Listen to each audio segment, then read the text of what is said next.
You are such a genuine gem. Thank you for clicking on my video. I'm Brooke McKenna, but today's case is about the tragic murder of Angie Zapata. Now, this was a woman who was more herself than many of us can even hope to be. A light in this world taken for the darkest of reasons. The lies and victim blaming in this one is sure to get you heated. Now, I also want to thank our sponsor, Scentbird, who makes it possible for me to make these videos. Now, Scentbird is actually a fragrance subscription service where you can try out the most expensive brands with a 30-day supply to make sure you love it without paying for the full bottle. This isn't just a sample either. These are full tubes that are the perfect size to be able to, throw in your purse, take on vacation, because they will last you way more than just a few squirts. There's a quiz on Scentbird where if you kind of know what kind of scents you like but aren't quite sure, they can help you match with one, or you can just scroll through if you know which kinds you love. Now, I picked out Confession of a Rebel Almost Single and Burberry My Burberry Blush, which both smell like a sophisticated lady without being too old lady-ish. But Scentbird also works with brands such as Red Panda, which has an amazing fragrance that helps the Red Panda network since they are unfortunately going extinct. So if you want to try these out, you can click the link down below and you can use my code for 30% off your first order, which makes your first purchase only $11 to try luxury fragrances. So thank you to Scentbird for sponsoring this portion of the video. Now let's get back to the story. So it was 2008 in Colorado, and Angie Zapata was an 18-year-old living in Greenlee. She was born on August 5th of 1989 into a big family with 6 children. Now, she was the second youngest of her siblings, who were Monica, Gonzalo, Stephanie, Ashley, and Nicole. Now, she was actually born Justin David, but she had always been more feminine. She didn't want the typical boys' toys. She always loved watching her sisters put on makeup. She would drape towels over her head and cry if her mom cut her hair. But by the time she was in her preteen, she felt more comfortable telling her family of her gender identity. Angie was honest about wanting to be called Angie and presenting as female while at home, and she actually picked the name Angie because she liked it, but because it sounded sexy as Angelica in Spanish. But Angie wasn't ready to show her true self to the public just yet, so she did kind of go to school and go certain places as Justin, or people would call her Just. But thankfully, everyone in her family was completely supportive of Angie being who she was, and her mother Maria did worry about Angie only because she knew how other people treated those in the LGBTQ+ community, and so she kind of put off for a long time letting Angie grow her hair out or do certain things. Fun, beautiful, loving. She put everybody before herself. She'd make everybody happy when she'd walk into a room. I don't know, you could feel her love all the time. She was very energetic. Always wanted to do something. Never let me rest. God, if I knew some big words, I would throw them at you, but fulfilled. She did. She fulfilled everything she could probably accomplish in her age, and without no regrets. Her mother said she had a sense from the beginning of Angie's life that she was going to have to protect her more than the rest of her children, and she didn't really know why. But Angie was more than just her gender identity. She was also funny, energetic, and a wonderful person to be around. She loved singing, rapping, and strived to be Miss Latina. By the time Angie was in high school at the age of 16, she began to live as a full-time woman, who she was inside, and unfortunately she began to endure harassment from her fellow students due to this, and the teachers really didn't help, nor did they make her feel any better. She would often come home crying, asking why people wouldn't accept her, and she did try transferring schools, but it was just as bad there. She was being bullied there, and she tried to defend herself in fights, and she was this tall, strong woman, but even after, she would beat them up, and she would say, "See, that's what it feels like to be beaten up as a," and she would use the F slur,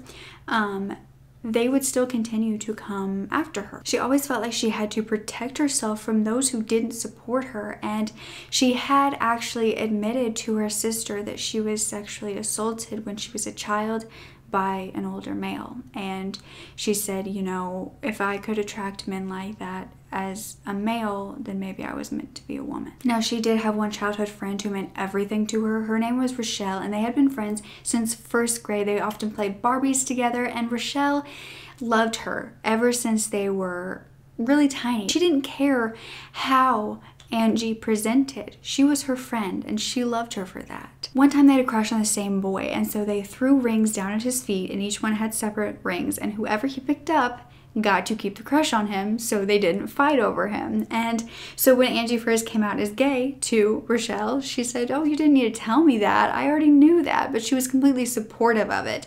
And then when Angie came out as transgender, she supported her then too. She would throw makeup at girls who made fun of Angie, and when Rochelle first saw Angie, you know, dressed up in makeup with her hair done, she said, "Hell yeah, if that's what you want to wear, let's wear it." And it got to the point where Angie was better at hair and makeup than Rochelle was, and she was mad at her for it, but in kind of like a friendly, goofy way. And after a while, she just started having Angie do her hair and makeup instead. But in early 2008, Angie actually decided to drop out of school and make a life for herself due to all of the bullying. She moved a few blocks away from her family, so still nearby in Greenlee, but had a place of her own. And she had a 1-bedroom, 400 square feet apartment that she absolutely loved. And she got a job babysitting her 1 nephew and 4 nieces, and so she was earning quite a good bit of living from watching them. She adored them. She would often buy them clothes and shoes, even though she didn't have much money herself, but she wanted to spend it on those little adorable children. She was also saving up for a fashion or a beauty school because that was some of her biggest passions, but she knew she needed to save quite a bit of money because she was going to have to move to Denver to do so because there wasn't really any in her area. She was also saving up for gender confirmation surgery. However, she knew it's quite expensive and she didn't know if she would ever get to that point, so she was focusing more on school first. Yet Angie was still very close with her family. Even after moving out, she would often go out with them, and they said that wherever she went, she turned heads. She was just this tall, beautiful, fashionable girl, and everybody just wanted to look at her. At first, they thought that Angie would get offended by this, and so they would stick up for her, saying, you know, don't look at her. But after a while, they realized that Angie loved it. She loved the attention. As long as people were being nice or just not saying anything and just looking, she let them look. She was a beautiful, vibrant girl. Everybody in the community knew who she was, and Angie never left her house without wearing, you know, low-cut dresses or high skirts or putting on makeup, doing her hair. She loved dressing up and always wanted to look good. She got quite a lot of male attention, but the only ones she would ever really go out with were ones that her sisters had set her up with because she trusted them. And so she would go out with them, but she was always very upfront with the fact that she was transgender because she actually had this mentor that was also transgender and a little bit older that said, you know, I see this strength in you, this braveness in you, Angie, but you need to be careful and you always need to be upfront about who you are because unfortunately people can be horrible. And so Angie had learned from a very young age to tell people about, you know, who she really was. And so she did so, and she had gotten to the point where she realized some people would just walk away at that point, but there were people who would stay and love her regardless. Around this time, Angie had traveled about an hour away to an artist beauty college in Thornton, and she went with her friend, and this was a cosmetology school where she was going to learn everything she wanted to do, and she was basically coming into her dream. She had found this place that wasn't too far away. They were going to be starting the program together, her and her friend. However, she would be gravely disappointed by how they treated her. Angie was immediately told by the staff she would need to put her hair back, not wear makeup, and go by Justin. For a school that is all about creativity and helping others feel confident, they made Angie feel awful. On July 16th, Angie, who always tried every day to be happy, left the apartment in order to run some errands and go do her job, so babysit for a little while, and then she went over to her friend's house to kind of talk to her a little bit. But 2 days later, no one could get a hold of Angie. She was supposed to come back over and babysit, and she didn't, so her sister Monica decided to come over to her apartment just to check on her. She opened the door, it was dark inside, and that is when she found Angie lying in her living room with blood everywhere. There was a sheet over her body, and she had been brutally murdered. Angie's family already knew where to look first because they knew she had been on a date with a man named Alan. Angie told them everything she did. At the age of 18, Angie was trying to keep her head up and, you know, just live her life to the best of her ability. And she had gotten on MocoSpace, which was an early social media network for adults. You could chat, have friends, play games, post pictures and videos.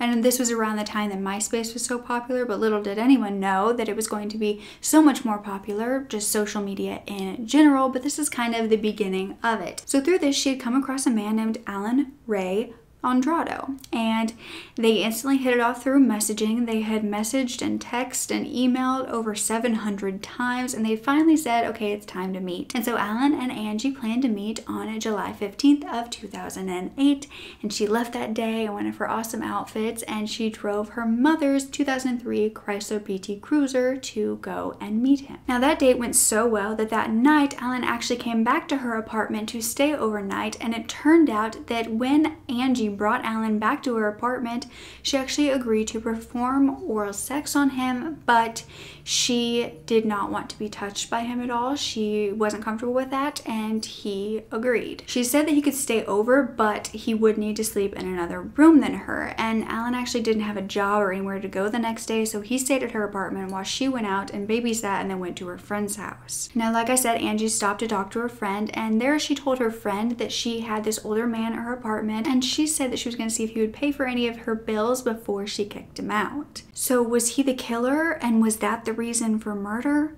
Well, Angie's autopsy revealed that she had been beaten to death. Her sister Monica claimed that when she saw her, her face was swollen and smashed in. Investigators said there was blood spatter around her head, her forehead was concave, and they weren't sure if she was beaten or stabbed at first because of all of the blood. Investigators were also unable to locate the car that Angie had been using. The PT Cruiser was not in the apartment parking lot, and her sister Monica also had given her a credit card to borrow, and this credit card was missing as well.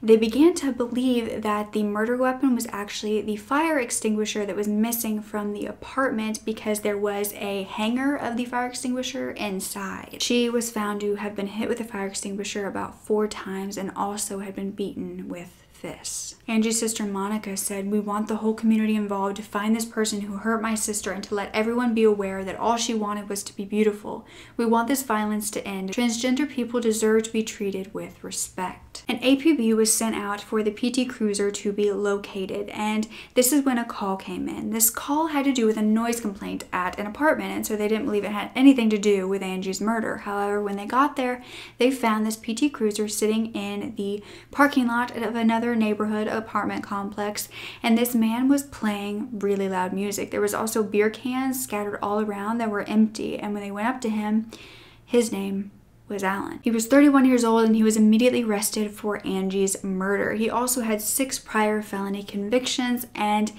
he was brought in for questioning where he didn't really want to talk. Now, all we really know about that night comes from Alan's mouth, so we cannot be sure that this is 100% true or what really happened. But at first, Alan said he wasn't going to be talking, and he refused to do it, and investigators thought maybe he's battling his conscience, didn't want to admit to murder, so they just kept pushing him, and eventually he said that he thought he killed it, and he was referring to Angie, a human being, as it.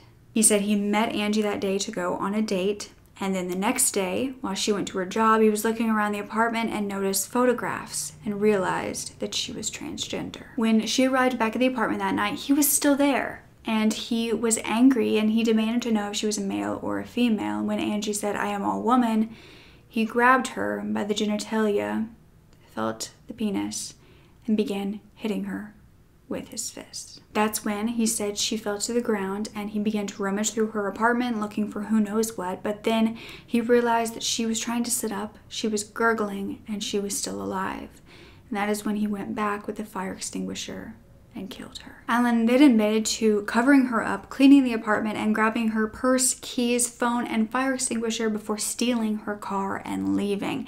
Now, this case was talked about in the news nationally, and it was talked about in English and Spanish. At first, it was looking like Alan was going to be charged with a crime of passion, claiming that he lost it in a fit of rage, a moment of insanity. Alan was even saying that he snapped after feeling her genitalia. But her family was pushing pushing for this to be charged as a hate crime. And on September 9th, the murder weapon was actually found in a median on the road, like somebody just tossed it near the Greenlee Mall. Now, the trial for first-degree murder, commission of a hate crime, and car theft, as well as identity theft for using Monica's credit card, began on April 16th, 2009. Angie's sister Monica said that they were always afraid for her because of how the world treated her and how they wouldn't accept who she was. A girlfriend of Alan's came forward saying that he had told her that gay things need to die. The prosecutor said, Alan could have reacted like most people would, admitted that that's not what he thought, and then went ahead and left. But instead of moving on, something wouldn't let him live with it, and he killed her instead. The prosecutor said that Alan had been thinking about doing this all day after seeing the photo, so this couldn't be a crime of passion. He stayed there in that apartment all day until she came home to hurt her. It was also revealed in court that Alan could have been a gang member and that this could have caused him to kill her because gang members are not allowed to have homosexual relationships, and that maybe he killed her so she couldn't tell anybody, so he couldn't be killed himself for being in this gang. However, Alan's confession was being ruled upon to see if it could be admitted in the trial due to him saying he didn't want to talk and investigators still pushing him to until he confessed.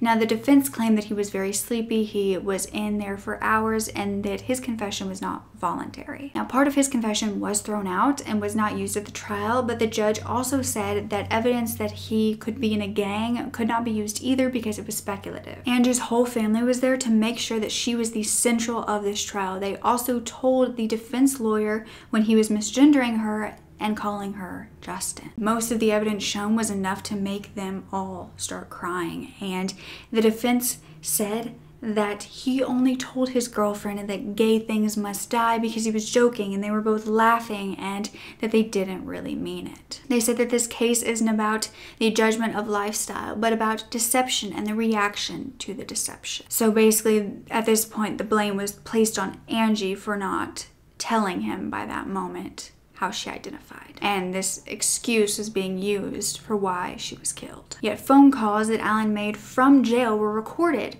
and played at court, and they said, "It's not like I went up to a school teacher and shot her in the head or killed a straight law-abiding citizen."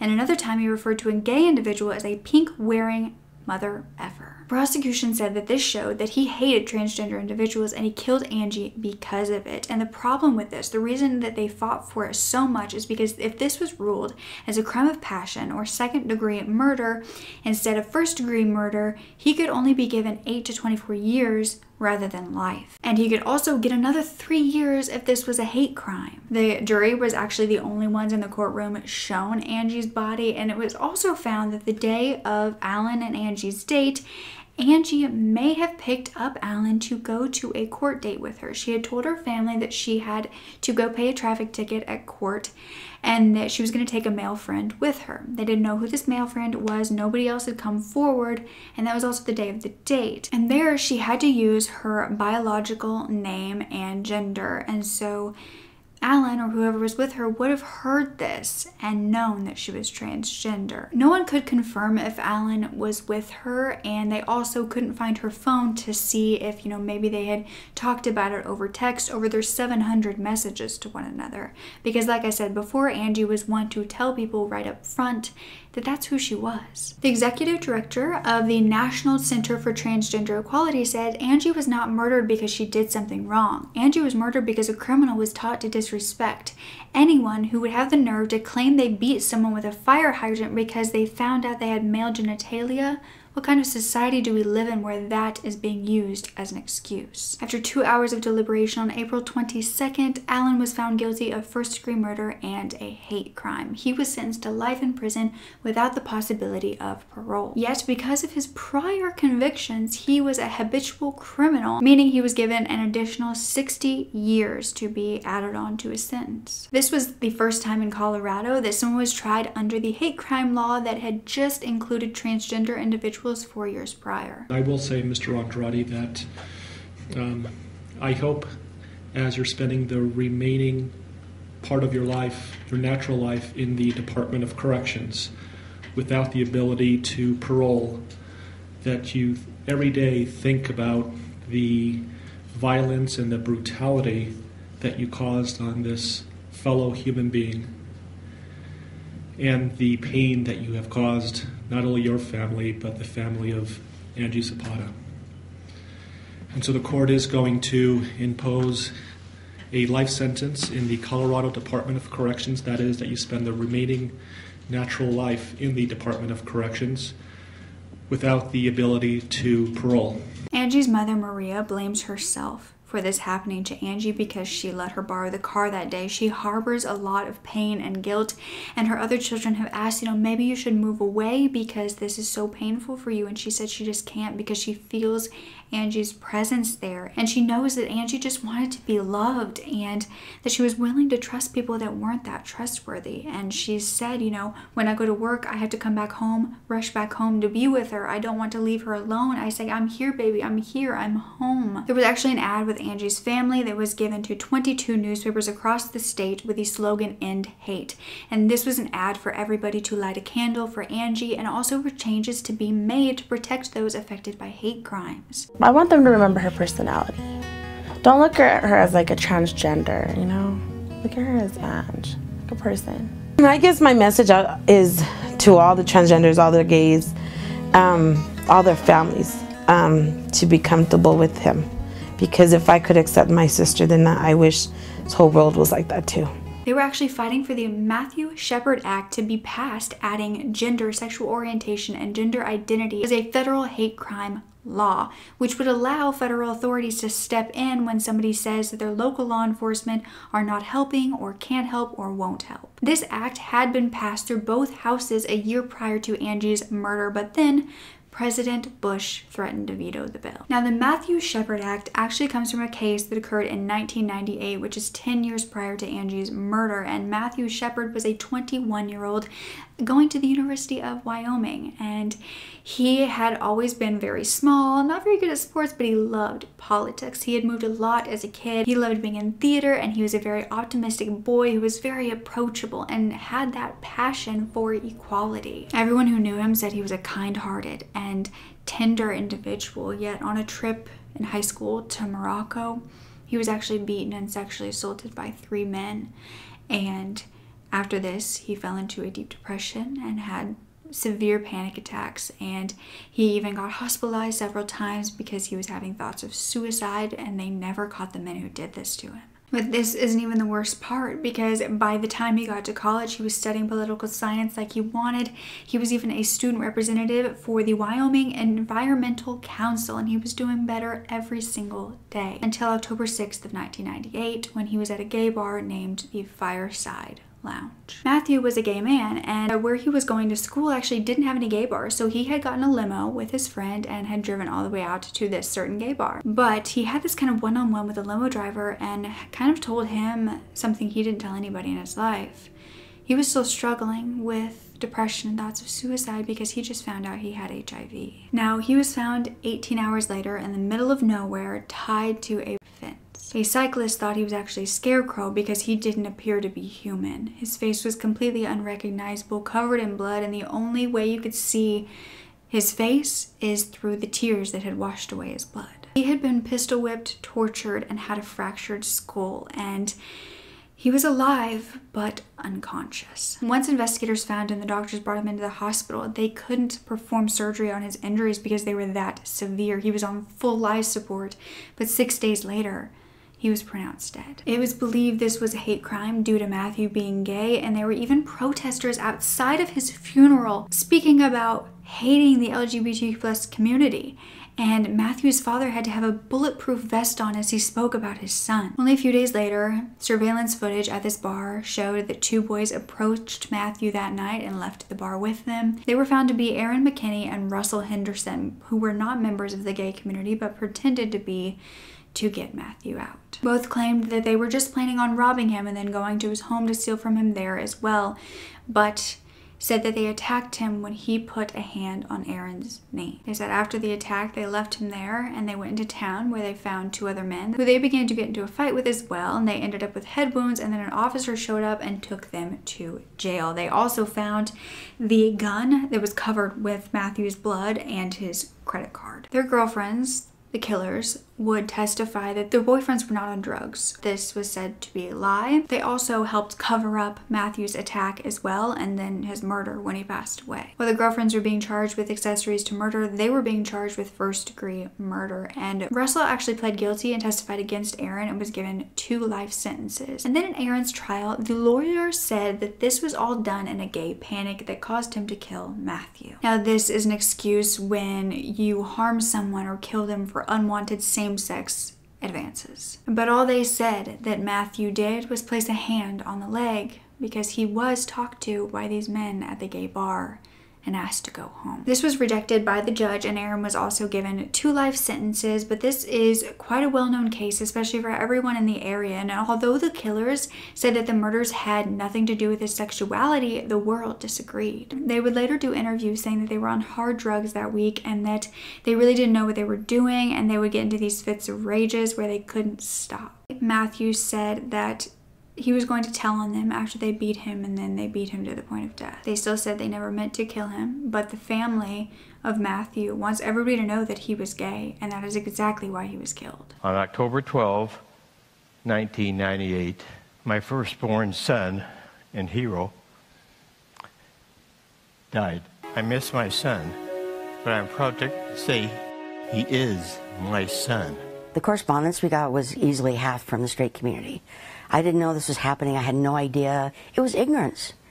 Mainstream media had not at all covered the gay community outside of the AIDS pandemic and the pride parades once a year. And so that is why the Matthew Shepard Act was created, and it had not yet passed, but thankfully in 2009, President Obama did pass the Matthew Shepard Act, which is now actually the Matthew Shepard and James Byrd Jr. Hate Crimes Preventative Act. Now, who is James Byrd Jr.? Well, he had actually been murdered the same year that Matthew had been, and he was a 49-year-old man with a wife and 3 kids. He was known to be the life of the party, a free-spirited, goofy man, and he was great with his kids, and he was well known around town as well.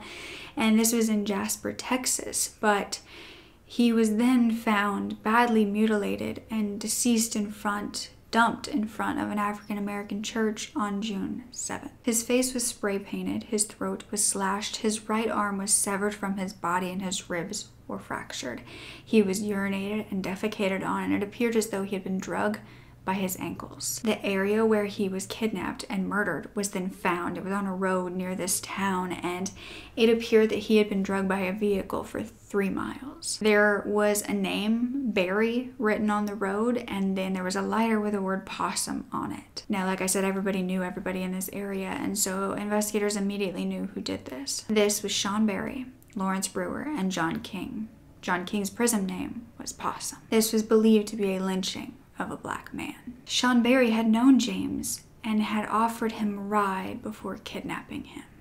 Now, John King wrote to Sean Barry in jail saying that he was proud of the crime, and regardless of the outcome, they made history, and it was death before dishonor. It was believed by many that John King wanted to start a KKK group. Sean and John did get the death penalty and were executed in 2011 and 2019, where Lawrence was sentenced to life and he could get out in 2038. James's daughter is now a police officer to fight injustices happening. My dad was forced into a pickup truck by 3 white supremacists. 22 years later, she remembers that agony. I wanted them drugged behind a pickup truck just like my dad was drugged. It was those 3 white supremacists who pretty much planned to lynch an African-American male that night, and my dad just happened to be that person. We have to work harder as black people in general, not just black police officers, but just black people in general, in teaching our kids